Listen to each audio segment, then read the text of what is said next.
Retired ഹവിൽദാർ തിരുമേനിയിലെ P Shijumon നാട് കണ്ണീരോടെ അന്ത്യാഞ്ജലി അർപ്പിച്ചു.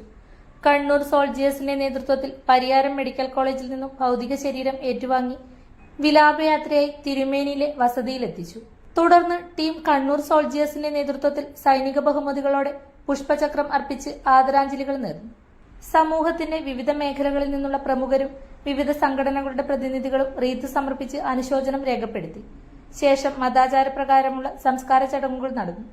നാടിനും സമൂഹത്തിനും സേവനം ചെയ്ത മുൻ സൈനികന് ജന്മനാട് കണ്ണീരോടെയാണ് അവസാന യാത്രാമൊഴി നൽകിയത്.